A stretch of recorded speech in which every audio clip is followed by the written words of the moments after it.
He was betrayed by his closest allies in his party and marked as a traitor, but he returns back 20 years later as the strongest hero killer. Zell was one of the 14 lances of the Empire who were the heroes that fought and protected the country, but things quickly go south when the Emperor sends them on a deadly weapon. Out of the 14 heroes, 3 die in the journey, while 7 of them run for their life against the strongest enemies, but Zell and 3 of his friends were not cowards and bravely fought against these unbeatable odds, even winning the battle for their country. While they were on their way back through some thick jungles, they were ambushed by the 7 heroes who ran away, and Zell alongside his 3 tired friends were quickly outmatched. The 7 heroes killed Zell's friends while slashing him across the eye as well, but he somehow survives. The 7 lances are later known as the 7 heroes, while Zell and his friends are called the 4 lances of betrayal, as the 7 heroes announce that Zell and his friends ran away from the enemy. 20 years later, the capital city is well guarded by the monastery to prevent any of the peasants pass through. Every single day, several people who try to enter the border illegally are hanged and killed publicly, and this day was no different, as the chief monk Raz hangs 4 peasants before ordering their death. Soon he hears some noise coming from behind and finds out that one of his guards have found another illegal immigrant who's just a little girl. Raz, however, is the ancestor of Trump and has no sympathy for immigrants, as he orders her death as well, but thankfully, Zell appears behind her, claiming that she is his sister as he tries to walk away with her. Raz isn't fooled so easily though, and claims that now both of them will be executed. Before Zell could do anything though, a tall man with blue hair appears behind them and grabs both of them up, pretending to be a relative, as he apologizes to Raz and bribes him with some gold coins. This strategy works, as Raz lets them leave while the blue-haired man tells them that they can't enter the borders so easily without any planning. He claims that he himself has paid a lot of money to the smugglers and has planned this extensively, so they should stay out of the way and make no trouble. He looks at the girl named Pee and asks why the hell does she won't enter the borders, while she sadly replies that there is nothing left for her back in her village where everything was destroyed. Suddenly, Zell pricks his ears as he hears people coming, so he picks Pee up and yeets her into the stream below before telling the blue-haired man to get his weapon ready.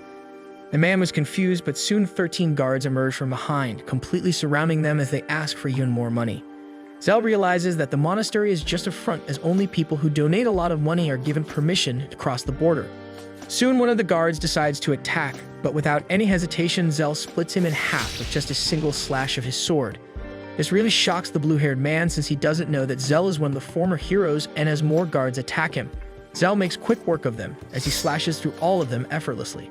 Once the guards were dead, he throws them all into the stream below, while the blue-haired man looks at him impressed and asks for his help. He introduces himself as Weed and promises to smuggle him and Pee inside the borders as well. That evening, all 3 of them get transported through the stream in a small boat, which takes them to a shady tavern. Zell starts drinking like my alcoholic uncle, but soon Wide directs him into a room to meet the head of smugglers, named Altia. Altia turns out to be a beautiful woman who starts asking questions before telling Zell that tomorrow is the last chance to see the 7 heroes and get their autographs, since they are leaving to suppress a civil war on the borders. This catches Zell's attention, as he wants nothing more than to take revenge on these cold-hearted killers. But before he can ask anything, a man enters the room and claims that the monks are in the tavern with weapons. Altia quickly walks out, while Raz, the head monk, claims that he has gotten news about this tavern being a den of smugglers. Altia quickly denies it, but Raz brought one of the midgets she helped get in, who completely rats on her in order to save his life. It was all for nothing though, as the monk decided to practice their baseball skills on his head, killing him immediately. An all-out brawl breaks out as the monks attack everyone, while Raz manages to get his hands on Pee and swears to make an example out of her. Wade tries to fight his way through, but before Raz could hurt Pee, Zell arrives from the balcony and slashes the ropes to a giant boat which falls on top of them, monks killing several of them, while also freeing Pee in the process. Zell gets up to count the remaining monks, while Raz screams at him that defying the monks is equal to defying the 7 heroes. But Zell isn't a simp for the heroes and claims that it's a bonus for him, as he kills another monk with a single slash. Raz quickly escapes out, and soon sirens start ringing in the city, which means that the security has been tightened. Altia claims that they will have to lie low for a couple of days now, but Zell claims that he will get into the capital no matter what, since the heroes will be leaving tomorrow. Altia gets impressed by his determination and claims that there is one secret route that the monastery doesn't know about, and they can use that. Soon they start running through the dark tunnels while killing the small goblins that attack them, when they soon emerge into an opening. To their horror though, a giant goblin emerges from the darkness and blocks their way. Altia starts getting PTSD, but Zell wastes no time as he tries to attack the monster head-on. Unfortunately though, the monster's skin is too hard and his sword does nothing, while the goblin grabs Zell in his fists and punches him into the wall. Zell lays there unconscious while Altia starts freaking out, claiming that they are all going to die, but Y doesn't give up and throws a metallic ring at the monster's head, knocking him back before using the ring to trip the monster over. As the monster falls to the ground, Y starts looking for an escape route, but soon the giant goblin gets back on its feet for round 2. Wade shoots his ring at the monster's head once again, managing to crack the tough skin, but this time his luck runs out as the monster grabs the cord and flings him into a wall, knocking him to the ground. Altia manages to save Peepee's life, but now she is stuck without any way to escape. Just as Wide thought all was over though, he notices a bright light above him, where Zell was lying unconscious. Within seconds, Zell jumps onto the monster's head before slashing it in half with a single strike of his sword. Altia is shocked at the boy's strength, while Zell tells Weed to get up as they have a shit to catch. Just as they were about to leave though, Zell senses danger and tells everyone to get back as a magical slash completely evaporates the body of the monster. Zell is shocked but soon finds Raz on the ledge above, the tall man who seems to have a magic sword with him. He realizes that the situation might quickly get out of control and tells Wade and the others to stay back while Raz explains that this man was also a smuggler before, but now he works for them. The tall man then picks up his sword once again when Zell notices a fairy tied to the handle screaming in pain, which was creating those magical attacks. The man swings his sword, creating an aerial slash, but Zell bravely intercepts the attack and slashes it in two, surprising both Raz and his hired killer. Zell starts crying like a little bitch after that, screaming at them to stop using the sword, which confuses White and Altia, but People also notices that the fairy seems to be in extreme pain whenever the magical attacks are used.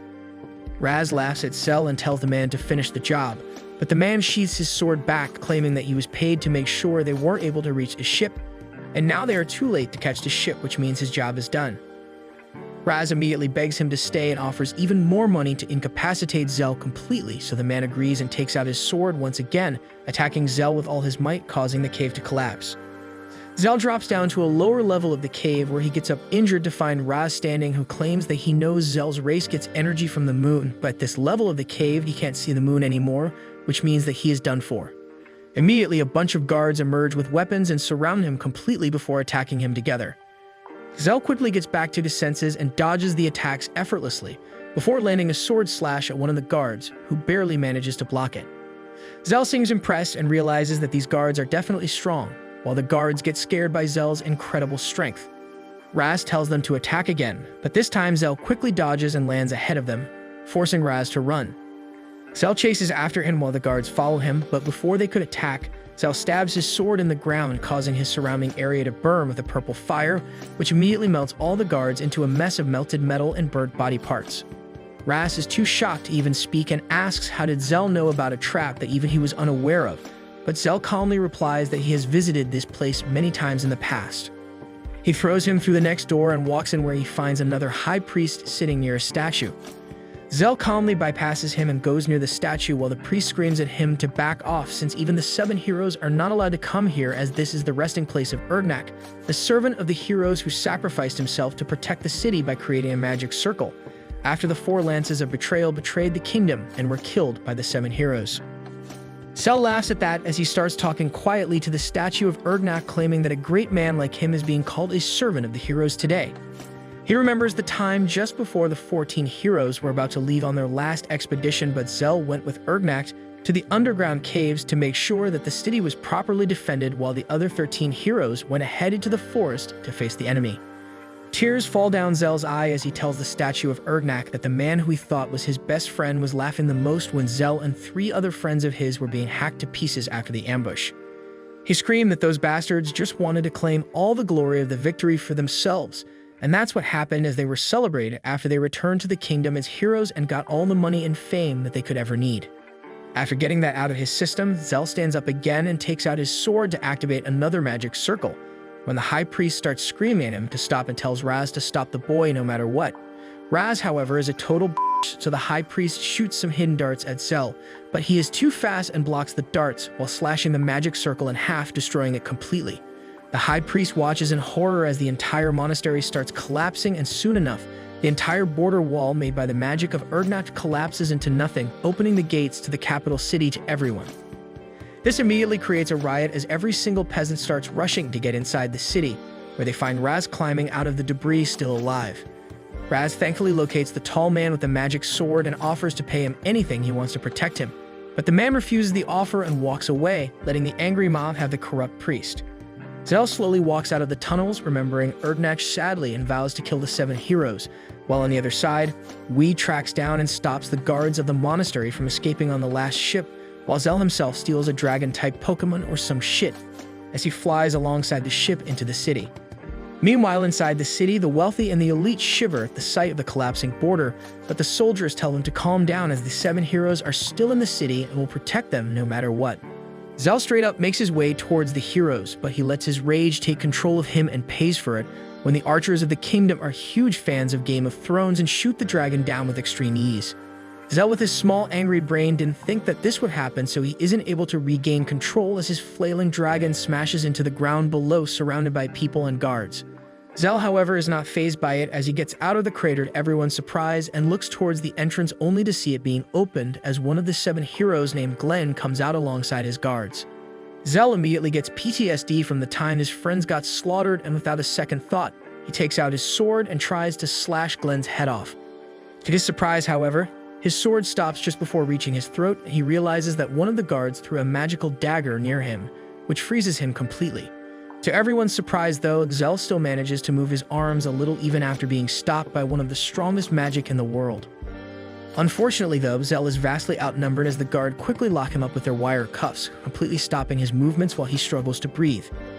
His sword drops to the ground, and soon the entire public starts screaming for his blood, begging Glenn to kill the boy as he dared pick up his weapon against one of the great heroes. Glenn slowly makes his way towards the trapped Zell, but just when Zell thought that his quest for revenge was over before it began, Glenn ends up surprising him as he turns to the public, claiming that it's just a little kid from the borderlands outside the city and has probably faced a tough life in the hood, so he forgives him for this act. The crowd goes silent, but soon erupts in cheers for Glenn the Merciful, who is so saintly that he would even forgive a person who tried to kill him. This completely breaks Zell as he realizes that Glenn and the others have already achieved what they wanted to get. After killing his friends and almost killing him, they've amassed so much respect and fame that they are the ones basically running the entire country. He stands there in the rain all alone and with a heavy heart, starts moving into the forest when suddenly Daenerys Targaryen herself swoops down on a dragon before picking him up and flying into the sky.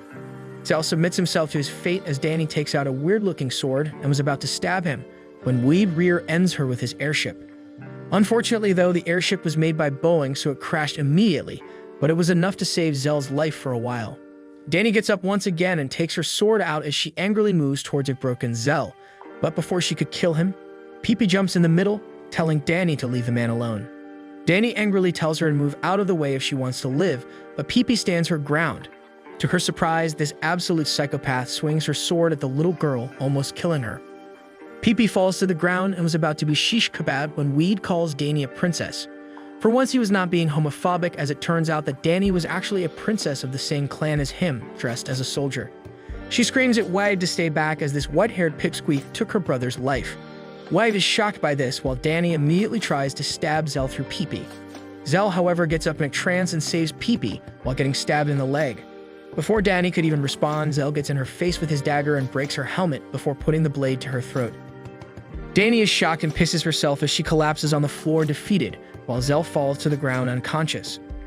Weed quickly takes all of them to a small refugee camp near the city so that Zell could recover, but Dany wouldn't hear of it as she claims that he killed her brother Krat, the leader of the clan, which means that he needs to die, but Weid stops her, claiming that her brother was his leader as well, and he knows that Krat wouldn't want her to go on a pointless revenge streak.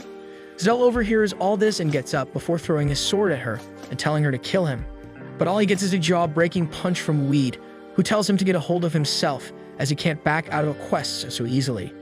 He then turns towards the dragon and tells her to chill out as well, since he thinks Zell can help them find her older sister who went to a neighboring kingdom to negotiate for peace, but was kidnapped on the way. Zell tells him that he is weak and can't do anything, but after a small pep talk, he agrees to help Weed find the girl. A couple days pass by and Zell still seems depressed when Pippi runs up to him and claims that she found some people from the same race as her, so she would stay with them and set up a village. Before he could reply, though, Zell grabs his sword as he feels a strong presence, but Pippi calms him down, claiming that it's just the Centurion who is a good guy and has been helping her. Weed overhears the noise, so he comes out of the tent when his eyes go wide as he remembers that this bald mofo was one of the guys who abducted the princess of his clan. He immediately throws his ring towards Baldy, who quickly grabs it, claiming that he is very demure and mindful, and would never do anything like that. Weed, however, isn't convinced yet and starts roasting his bald head and the cream puff attitude, which angers the Centurion, who snaps the rope easily. Weed is shocked, but before they could do anything, a little boy named Zeffy, who is the same race as Pee-Pee, runs towards the Baldy, asking for his protection as he gets chased by 4 men. The Centurion punches them to sleep, but soon enough a large group of bandits arrive, telling the Centurion to hand the kids over. The Centurion tells them to piss off and takes out his dagger, which has the crest of the hero Landgrave. He tells them to back off as he is working under the hero's command, but one of the bandits walks up and takes out his own dagger, which is a bit bigger than the Baldy. The Centurion gets insecure, while the bandit leader claims that he is on a secret mission on the same hero's command, so he should back off.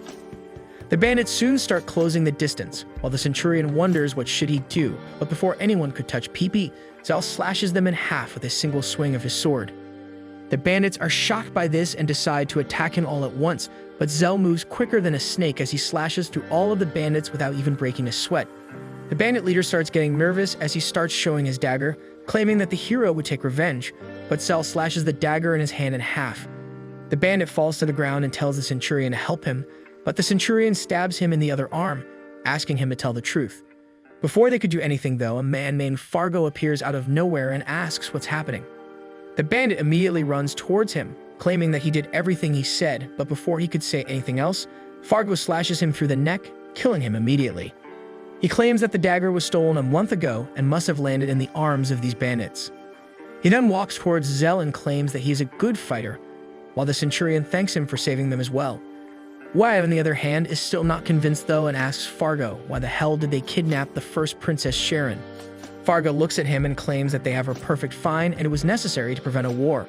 He claims that he can't release her yet, but they can arrange a meeting. Later that evening, they manage to beat the remaining bandits and free the prisoners, after which they head down to sleep, while Wyatt and Danny head out towards Fargo's manor to arrange a meeting. To their surprise, however, they are quickly surrounded by the same bandits that Zell killed that day. Wade is horrified as he realizes that this magic is from the Shadowlands, which transforms dead people into zombies. An all-out brawl breaks out as both him and Danny try to fight their way out of the zombie horde, but no matter how many of them they chop, the zombies simply regenerate once again and attack. Fargo watches them quietly from the window and decides that both of them are as good as dead, so he leaves the manor and moves towards the camp to finish Zeffy and their entire race's bloodline. He enters their tent only to find them sleeping, but unfortunately for him, the parents end up waking up. He quickly kills the mother before the father starts wrestling him, but Fargo quickly overpowers and kills him as well, leaving the sleeping Zeffy alone unguarded. Just before he was about to kill him, though, Pee-Pee screams at him from behind as she saw everything and tells him to leave them alone. Meanwhile, Donnie and Wyatt are completely trapped by the zombies who are ready to eat them out, but soon Danny remembers that she is the dragon and calls her stupid dragon, who saves them once again. Danny then nukes the zombies before flying away to safety with Wyatt. They soon return back to the camp where they find Fargo kicking the shit out of poor Pee-Pee. Somehow, even after all this noise, Zeffy is still fast asleep. Fargo laughs at her pathetic attempt to save the boy before using his dark magic to create a monster out of Zeffy's dead parents. By the time Zeffy wakes up, he gets knocked out once again on the ground. Fargo then turns towards Pee-Pee and was about to kill her, but Zell arrives just in time once again, blocking the attack easily. He looks at the monstrosity that Fargo had become, but he already expected it since he was the second in command to the evil hero Landgrave. Zell quickly uses his own magic, which creates a bunch of tentacles out of his ass with swords, which helps him to make quick work of the zombie before turning towards Fargo. Fargo is beyond shocked to see this, as he has no idea how can a boy be so powerful. Zell, however, doesn't skip a beat and soon chops off Fargo's arms as well, but during the commotion, the entire camp finally wakes up and, looking at the horrifying scene, immediately assume that Zell had gone berserk and killed Zeffy's family before hurting Fargo as well, who tried saving them. They run at him with sticks and stones, while Zell wonders whether he should just kill them and be done with it. But thankfully, the dragon arrives in time and rescues him away from all this bullshit. Later that morning, Pee-Pee tries to make the camp leaders understand that they got it all wrong, but obviously they refuse to believe the words of a stupid little girl. Meanwhile, Danny apologizes to Zell for trying to kill him and claims that she wants to help him in his quest as well. Soon after, they depart on the dragon's back straight towards Landgrave's castle to corner him and get information about Sharon, but Landgrave seems to have alerted his guards and they have formed a mini army surrounding the castle. The moment they are spotted in the dark starry sky, the Dragon Brigade immediately launches into motion, chasing after Zell and his party, while the archers get ready to take potshots at him. As if this wasn't enough, the guards decide to call in the big guns, and soon a huge artillery machine emerges from the castle.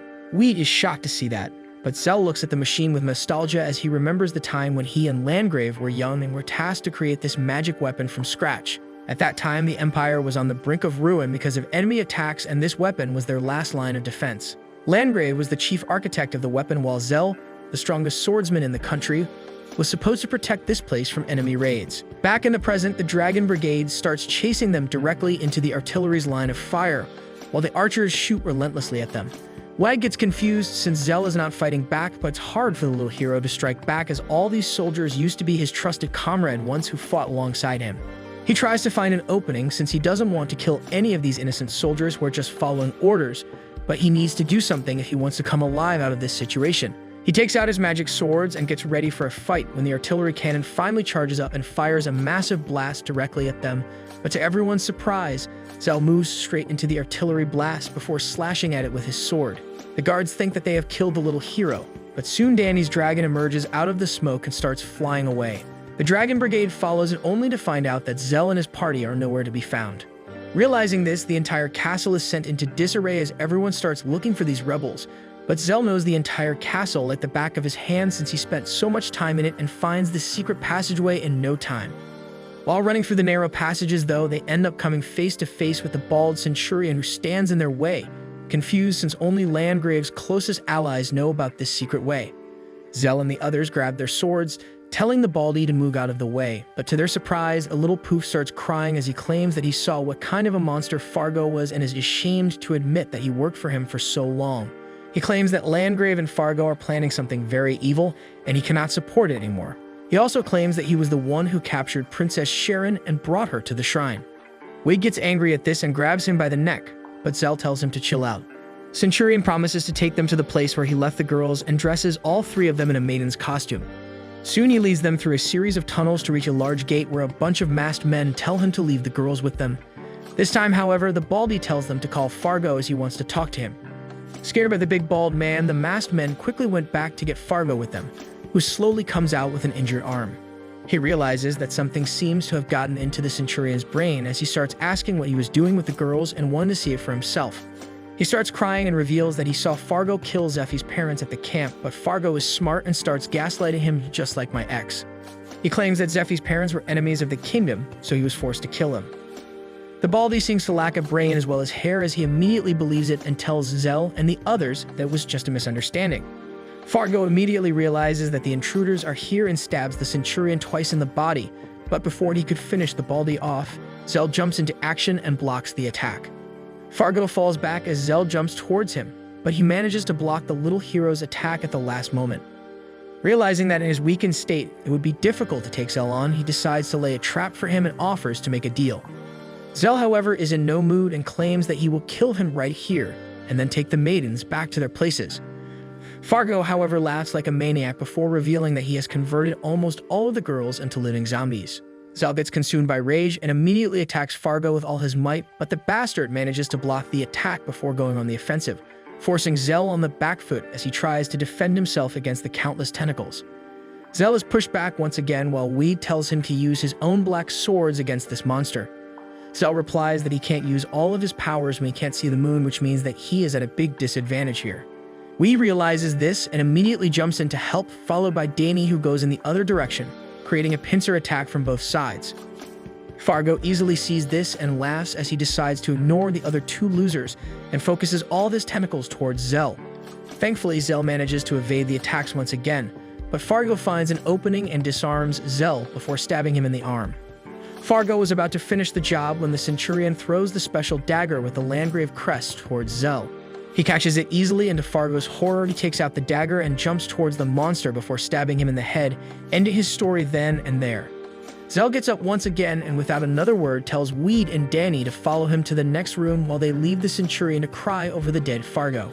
Soon they enter into the inner vault where the shrine is located, and they spot Landgrave standing there with the masked scientists while Sharon the princess is tied to an altar while some weird tentacles suck the life force out of her.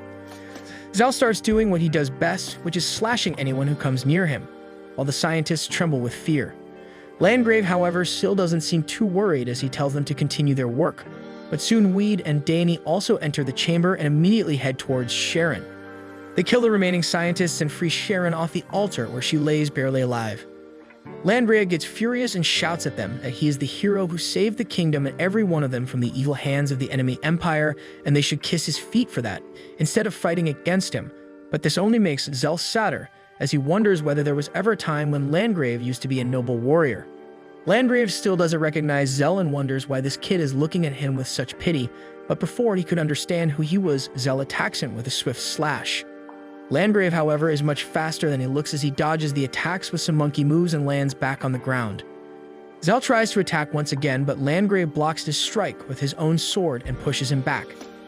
He laughs at Zell, claiming that he is not strong enough to face him, while Zell curses the fact that he can't see the moon right now.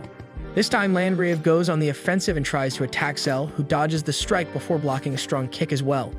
Landgrave immediately throws some daggers, which Zell sidesteps, but Landgrave pushes through and keeps forcing Zell to back up with a barrage of attacks. Landgrave realizes that he needs to do something scummy, so he secretly takes out another dagger and manages to slash Zell across the back. Before he could celebrate, though, Landgrave realizes that even he got slashed in the process. Angry at this disrespect, Landgrave throws caution to the wind and attacks Zell head-on, but this time Zell takes the upper hand and slashes him across the back. He knows that Landgrave charges in headfirst whenever he gets angry, so he provokes him even more, which ends up working as Landgrave goes all in to land a hit, only to get slashes across his body multiple times. This turns into an all-out bloodbath as both Zell and Landgrave attack each other again and again without any breaks when suddenly Landgrave realizes that these attacks seem familiar to him. He backs off and asks from where did he learn these moves, but as soon as Zell takes his stance once again, Landgrave is forced to remember that he is one of the heroes who they killed in order to save themselves. Zell takes advantage of this confusion and uses Landgrave's shock against him as he lands a special attack, stabbing Landgrave all over the body. Landgrave falls to the ground while Zell forces himself to finish the job. Landgrave can't believe his eyes and asks how the hell did Zell manage to stay alive when he was hacked to pieces and thrown off a cliff, but Zell refuses to reply and goes in for the kill shot. Just before he could land the final blow, though, a bunch of armored warrior maidens emerge and block his attacks before surrounding him on all sides. Zell is too tired to fight and collapses on the ground, while Landgrave eagerly asks him for the secret of him looking so young even after 20 years. Zell realizes that Landgrave was using all those demi-human women to reverse his aging, while Landgrave tells the scientists that they have received the perfect specimen to do their experiment. He instructs the scientists to put the cursed bug on him, which will basically make him a slave. But before they could do anything, though, Zell ends up going berserk as a bunch of black tentacles emerge from his body, killing the scientists around him. Landgrave realizes that there is something very wrong and orders the warriors to kill him, but Zell simply laughs and beats the crap out of the woman like an average American redneck. Landgrave starts screaming like a bitch, telling the women warriors to kill the monster, but Zell makes quick work of them and sends them back to the kitchen. Landgrave is horrified at this sight, but before he can run away, a giant boulder falls from the ceiling and crushes him beneath it. Zell laughs like a complete psychopath as he deals death and destruction to everyone around him, making even Wide and Danny scared. But his anger is only towards Landgrave. One of the scientists doesn't know how to read a room and asks whether he could do some experiments on him, and Zell replies by slashing him in half. Landgrave can't believe that this is happening to him and crawls on the floor, while Zell tells him that he is just as big of a scumbag as he was before, which would make it much easier to kill him. Landgrave begs for his life, but Zell slashes his arm off, claiming that there will be no mercy for him. Landgrave again decides to manipulate and gaslight Zell by reminding him of all the times they fought together and helped each other, but unlike my ex, Landgrave is not very good at it, which results in his death as Zell makes Swiss cheese out of him by stabbing him all over the body. Both Wide and Danny watch in horror as Zell looks down at Landgrave's dead body, claiming that there are still 6 more to go. But soon his powers wear off and he falls to the ground, unconscious. Danny quickly grabs him and realizes that his body is too thin and weak. She starts panicking, but her older sister tells her not to worry as Zell will survive this. According to her, he ended up losing control over his powers and releasing a large amount of it at once, but he should recover with enough rest. That was a relief, but the problems don't seem to end as the cave starts giving way and the water from a nearby lake starts rushing inside the halls. Danny immediately carries Zell over her shoulder, runs towards the exit, followed by Wide and Sharon. And on the way, they also spot the Centurion, who still can't get over the death of Fargo and ends up dying in the collapsing tunnels. Somehow, Wyatt and Danny make their way through the complex cave system and find their dragon before launching into the skies once again to run as far as possible.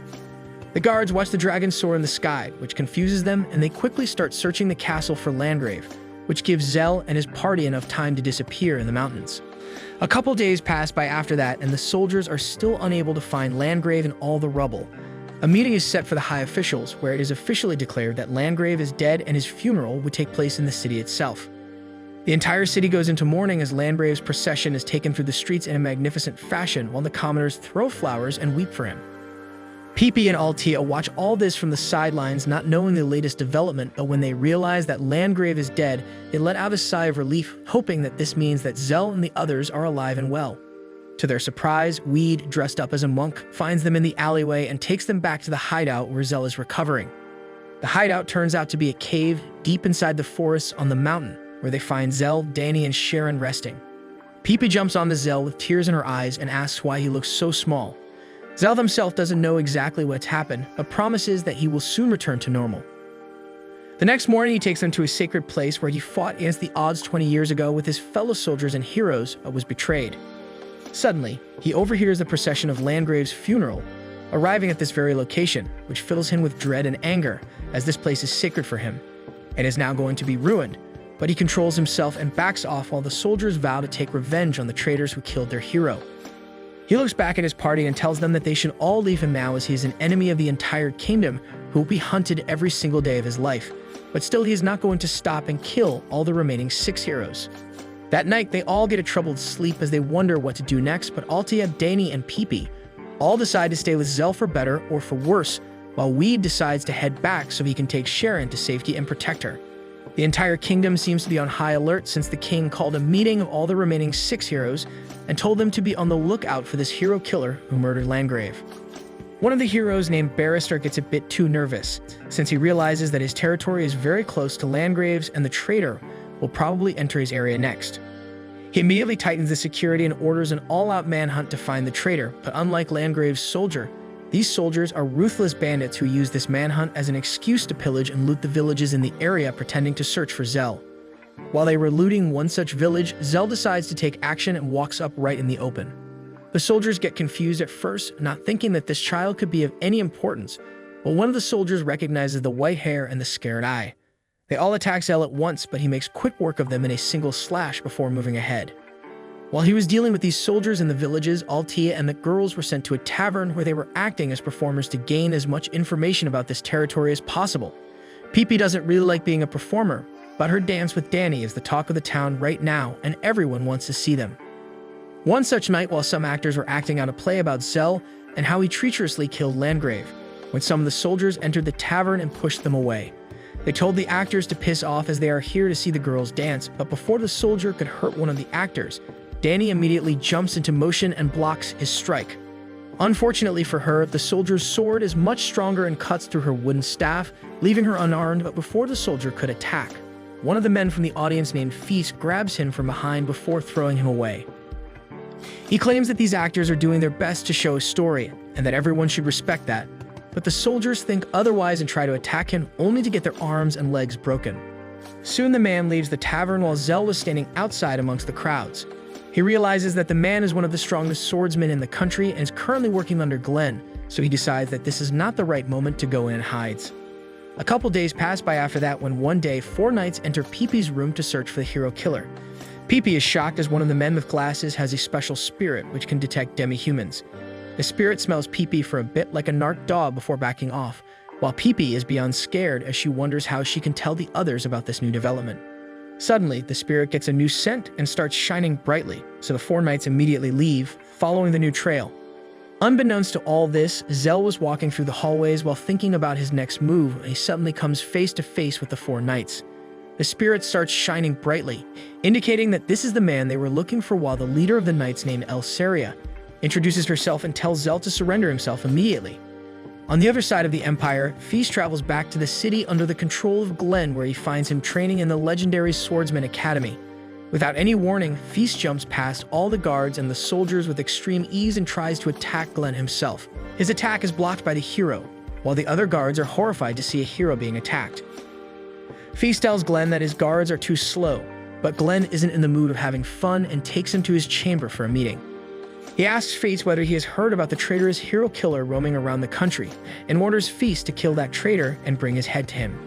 Feast doesn't even flinch and immediately accepts the mission, while rest of the senior guards seethe in anger as they are older than him. And yet the hero chose him for such an important mission. One of the senior knights named Rosen, though, tells them to not take it personally, as Glenn knows Feast for a long time and even left him under the care of his former master Glee, who runs the academy. According to him, Feast is one of the strongest swordsmen in the country right now, and one of the only people who even dream of inheriting the title of the strongest swordsman that was once held by Zell. Back on the rooftop, Glenn watches the men train alongside Glee and asks her whether she is still mad at him for killing Zell. Glee's voice becomes heavy with emotions as she claims that she can never forgive him for doing that, since Zell was the most gifted and talented young man that she had ever trained. At the age of 16, he was already the strongest swordsman in the world, and his powers were growing every single day. More than that, he was like an adopted child, since she raised him ever since he was a young orphan. She claims that she still finds it very hard to believe that Zell could betray the country, as he was one of the sweetest and righteous people that she ever knew. Glenn looks down sadly and finally reveals that Zell in fact did not betray the kingdom willingly, and his heart was in the right place, but he was so jealous of his talents that they ended up killing him and the 3 other heroes. Glee is shocked at this revelation, and with eyes brimming with tears, she asks why did he have to drag his name through the mud and call him a traitor if he never did anything wrong. Glenn tells her that she must keep her mouth shut and serve the kingdom faithfully as per her vows, otherwise Glenn will have no other choice but to kill her. Glee holds her tears and tells him that she is not afraid of her, but at the same time she knows her duty for the kingdom is more important than her personal hatred, so she will continue working for the country's peace. Back in Barrister's territory, the 4 knights chase Zell through the rooftops and attack him from behind, while he keeps defending and blocking the attack as he runs away. Alceria calls him a coward and screams at him to face them, but Zell doesn't have that option since he kept all his gear and weapons in a stash underground while he was hiding in the city. Suddenly though, Dany jumps up to the roof double-wielding her swords and tells the 4 knights to back off. Alceria is surprised to know that the traitor has friends, but this triggers Dany, who screams at Alceria to stop calling him a traitor since he did the right thing by killing Landgrave. She claims that Alceria has no idea that she is working for the most deranged monsters on Earth, while Zell is the real hero who she is willing to die fighting for.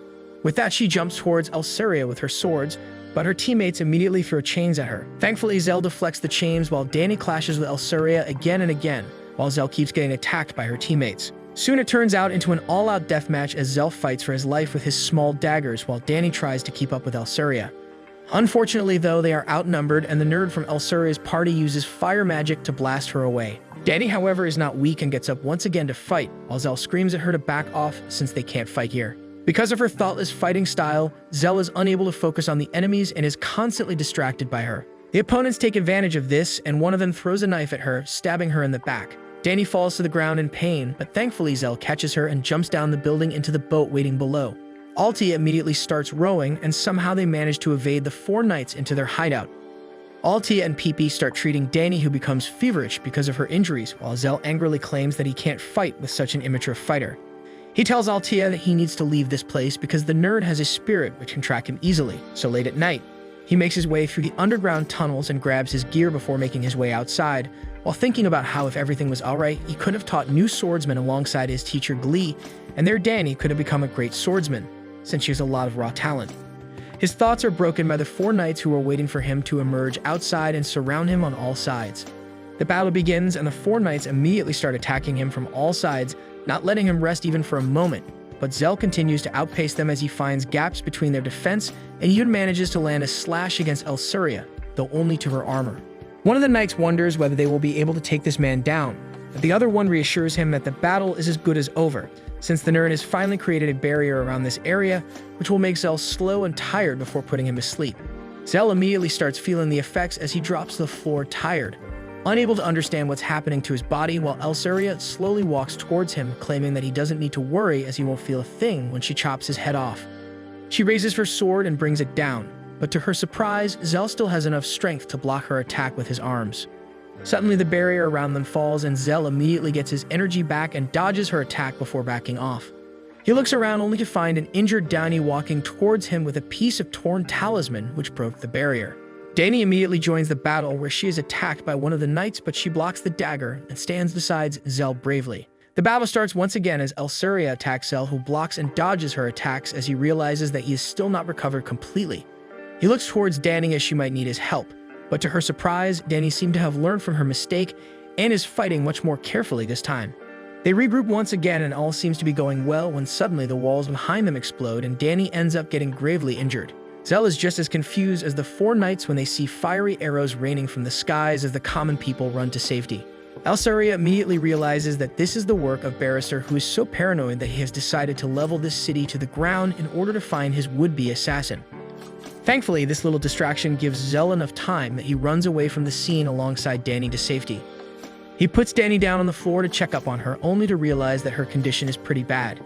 She seems to have broken several bones and even her pulse is very faint. Tears roll down her eyes as she looks up at Zell and asks whether she did well. Zell immediately takes her hand and tells her to relax as she did amazing and that he is very proud of her. This gives her some solace, but her injuries are very grave and soon she starts struggling to stay alive. Zell screams at her to control her breathing and to fight for her life, but slowly her body goes limp as the life force starts draining out of her body. Zell realizes that she is as good as dead when she completely stops responding, so in a last-ditch effort, he takes out his sword and licks it with his tongue, causing blood to run down his mouth. Immediately after, he kisses Dani on the lips, transferring some of his life force down her gullet, but I think it was just an excuse to get some action. Tears start forming in his eyes as he prays to God that his technique works, and to his surprise, Dani starts writhing in pain on the ground, but still that means that she is alive. He tells her to accept his blood and not fight it, while explosions from the artillery completely destroy several houses. Meanwhile, Barrister's army manages to create a gaping hole in the walls, bigger than the one in my heart. They go all Indian on this city as the elephants start marching in and the soldiers start looting any shop they can find.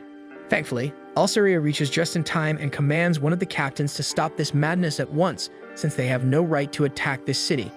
The captain gets scared since Elsaria is the daughter of a rich and powerful noble, but one of the commanders chimes in between and tells Elsaria that they have all the right to destroy the entire city since the people and the Lord here are hiding the assassins that are willing to kill Lord Barrister, and an offense like that means total destruction. Elsaria tries to argue and asks for any sort of proof, but just like my father, the commander shouts that he doesn't need any proof for his outlandish claims. He promises to level this city to the ground and execute its lord the moment they get their hands on him. Elsaria is shocked and wonders why the hell would a hero appoint a commander who is so vile and barbaric. The commander, on the other hand, simply laughs and tells Elsaria and her party to stand down and watch from a distance without interfering. His army will destroy them as well. After that, the commander orders his army to move forward towards the Lord's mansion and to tear it down brick by brick before bringing the Lord to him. The soldiers immediately jump into action as they start walking ahead, while Elsaria screams at her party that they need a plan to get over this problem. While this was happening, Zell was still sitting with Dani, hoping that she would come back to consciousness, and to his surprise, Dani ends up coughing and actually opens her eyes, thanking Zell for saving her life. Zell feels a wave of relief as he gets up and tells her to wait till the moon rises, as it will give her the energy that she needs, and once she is rested, she should come and find him as he might need some backup in this fight. Meanwhile, the soldiers start destroying the city with their elephants and burning everything to the ground, while the children and their mothers run in every direction, wondering why a hero who is supposed to be their savior wants to kill them so badly. The city starts imploding as two of the mercenary group inside the city almost end up in a civil war while trying to figure out a way to defeat this army, while Elsaria feels completely helpless as she remembers Dani telling her that the heroes she's trying to defend are actual monsters. The commander and the captain both watch the destruction from above, but the commander is still not satisfied by the level of destruction being caused, so he tells the troops to go door to door at every house and start punishing them for letting a rebel stay inside the city. Elsaria can't believe this as the soldiers start killing innocent men and women all over the city. She tries to help a child and her mother, but is stopped by her party members who claim that there is nothing she could do here. Tears roll down her cheeks as she struggles to get free and save the life of that child, but to her surprise, Zell arrives at the very last moment, slashing the soldier's head off in one swift motion.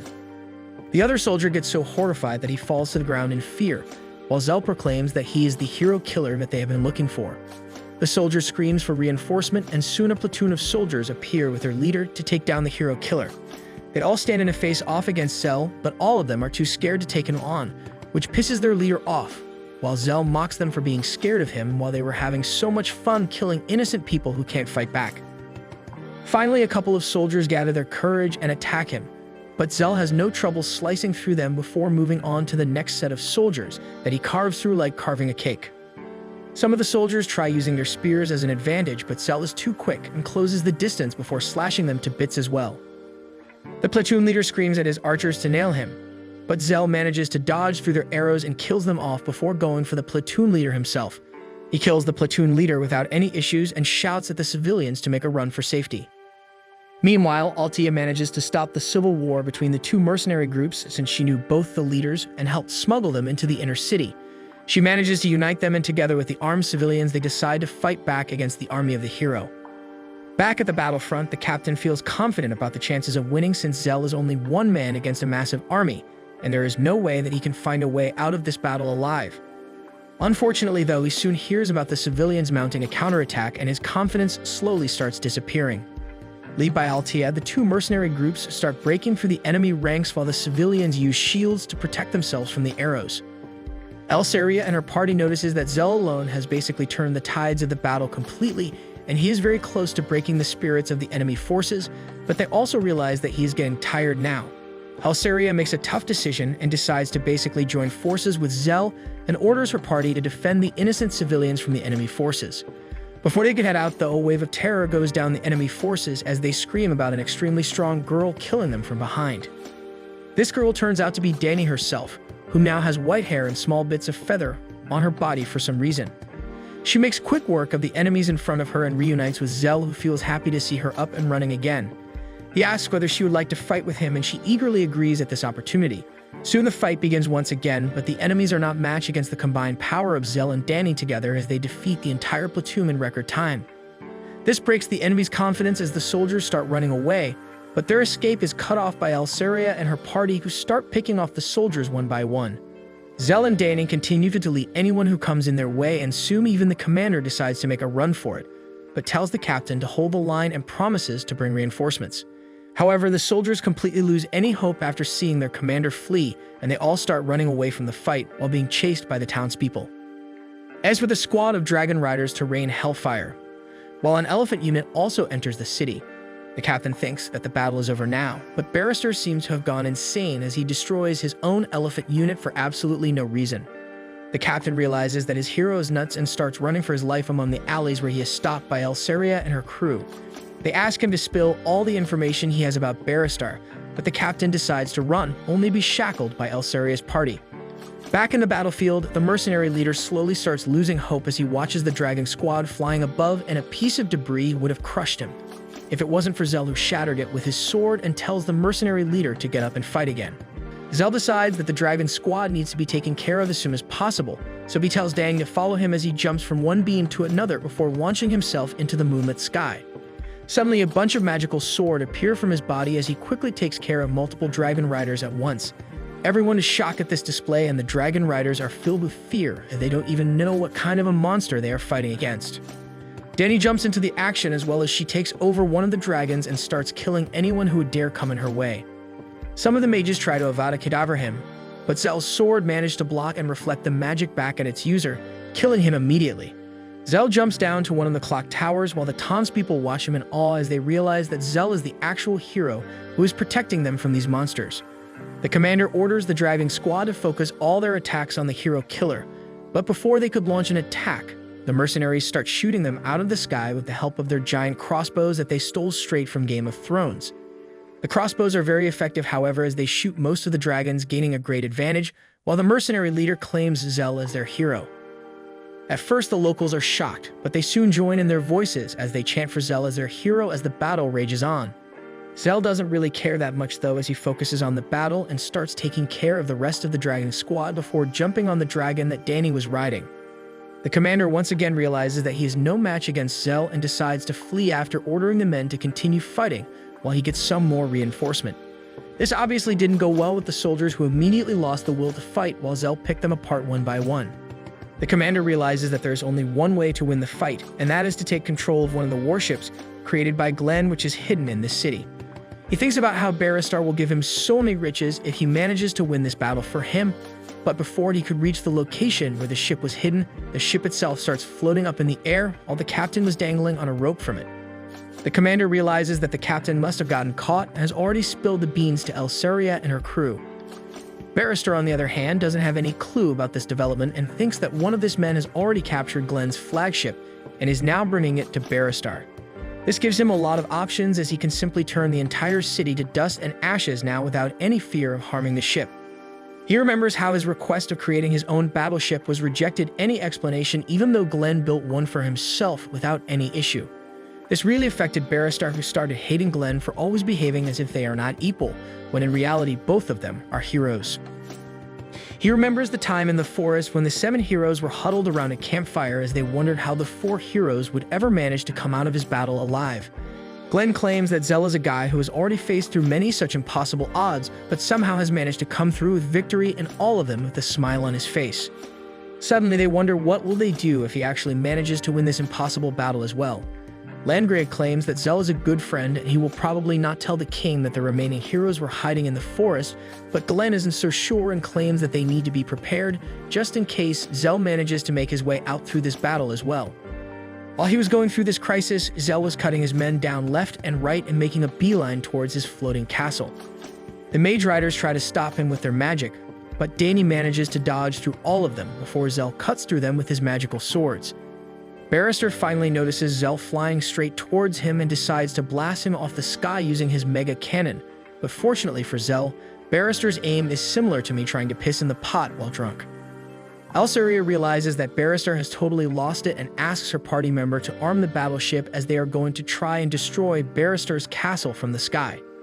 She apologizes to her crew for dragging them into this situation, as by following her orders, they are going to attack a hero of the country, which is a very big crime, but her crew claims that they will get out of it one way or another, and it's her who would have to face the brunt of the damage since she is a well-known noble. She smiles, claiming that this ruthless tactic will definitely hurt her father's position a little, but her father raised her up to fight against injustice, which is exactly what she is doing. She commands them to arm the cannon immediately, and once everything is ready, she gives the order to fire. Immediately, a giant sword emerges from the battleship, which fires an extremely strong lightning attack, which destroys anyone in its path while also seriously damaging the floating castle.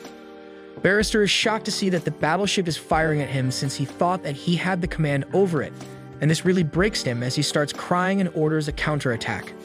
The castle artillery fires a lightning blast in return, but thankfully, the battleship is much quicker and manages to evade the attack by a couple inches. While this is happening, Danny is having trouble getting out of the line of attack and is worried that they might get caught in the next one, but Zell tells her to stay close to the walls and move straight up the towers. Danny follows his commands and they manage to safely reach the upper tower where Barrister is hiding. The ugly hero is shocked to see Zell right outside his window, while he tells Danny to move away for now and come back for him later. Without sparing a second after that, Zell jumps off the dragon and uses his swords to break through the window and enters his stronghold. Barrister, however, manages to escape that area and starts running through the stairs, trying to find a place to hide while remembering how Zell was always there to help him, but he still killed him in cold blood.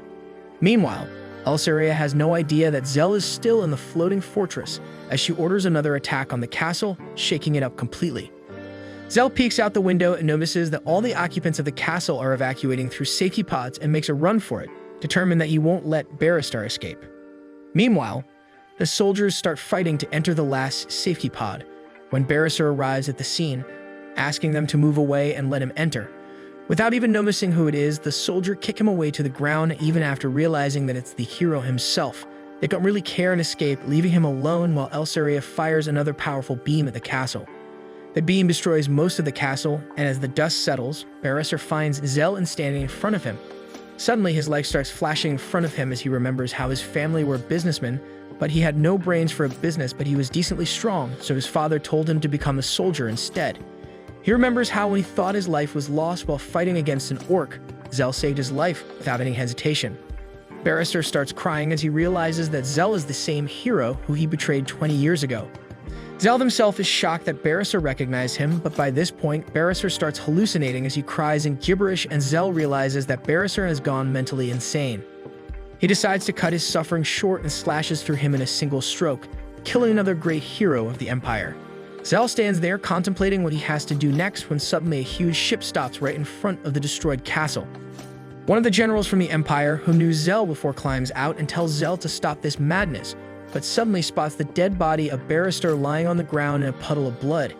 He is shocked that Zell managed to kill not one but two heroes all on his own.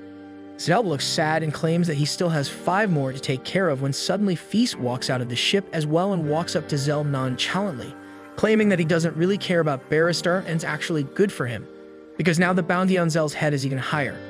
Zell immediately recognizes him as the guy from the city who took care of those rowdy men who were harassing Pee-Pee. Feast introduces himself as a lowly knight under the command of the hero Glenn and challenges him to a duel. Feast immediately draws his sword out and takes a stance which is very familiar to Zell, surprising him. Before he could react though, Feast tries to strike him down with all his strength, but Zell still has enough stamina to keep up with his speed as he blocks and deflects all the attacks before deciding to go on the offensive. The swords clash repeatedly, and Feast soon realizes that he might have underestimated the hero killer as Zell starts taking the edge as he forces Feast to go all out. Their battle rages on as Feast gains respect for his opponent while Zell realizes that Feast must have been trained by the same master that he got training from, and that's why he is able to keep up with him. Feast decides to take it a notch and runs up with an overhand swing, but Zell again manages to deflect his attacks and pushes him back. Feast seems to be having fun as he compliments Zell's strength and endurance before asking him to reveal his true powers and take out his magical swords from his ass. Before Zell could reply though, Danny arrives and tries to help Zell, but she is forced to maintain a distance because the castle might collapse at any moment. Feast continues to taunt Zell, claiming that he knows about his Black Wing technique which gives him a bunch of magical swords and claims that he wants to fight him at full strength. Feast continues that right now he is just a slave who has earned a high position under the hero, but he is a slave nonetheless. Once he brings the head of the infamous hero killer in front of the king, he will get rewarded so handsomely that he could earn his freedom, after which he will probably become a sword instructor as well. With that, he decides to up his pace once again so he could force Zell to use his Black Wing technique, but Zell maintains a calm attitude, defensively blocking every single attack with such precision that Feast realizes that this man might have even surpassed Master Glee in terms of raw skills with the sword. The general looks at the scene with horror as he can see the tragedy unfold in front of him where the person who was known as the strongest sword in the kingdom is fighting against a young talent who's in line to inherit that same title, but instead of learning from each other, they are trying to destroy each other. Feast screams at Zell to reveal where he learnt swordsmanship, but Zell keeps his mouth shut, forcing Feast to attack again.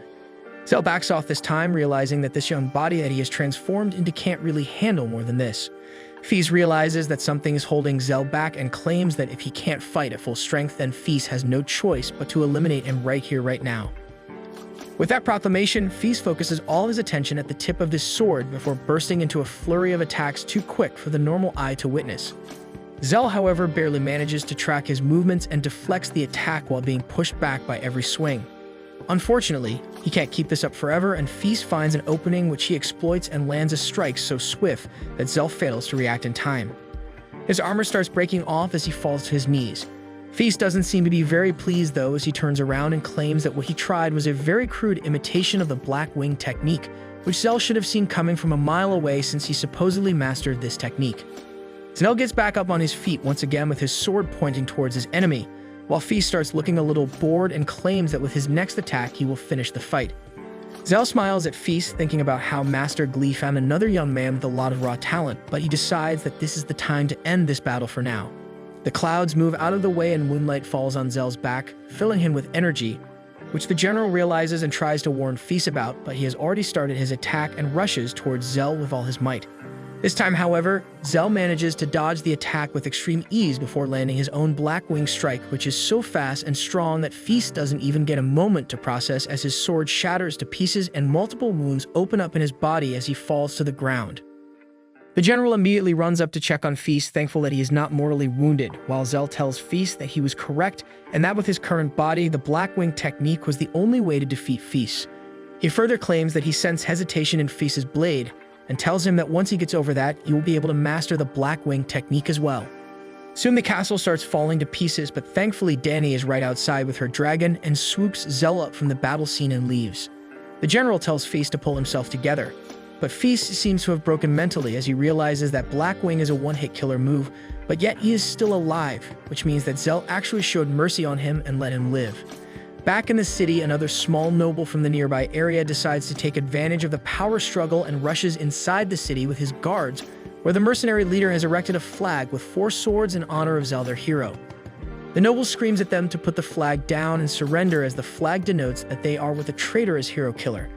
The civilians openly refuse his demands, claiming that this flag is of the real hero who protected them. But the noble decides to take matter in his own hands and sends his mountain of a son with his hammer to bring down the flag and anyone who came in his way. The man walks up to the flag and was going to hit one of the civilians, but Zell comes at the right moment, slashing his hammer into 2 pieces and also destroying his armor in the process.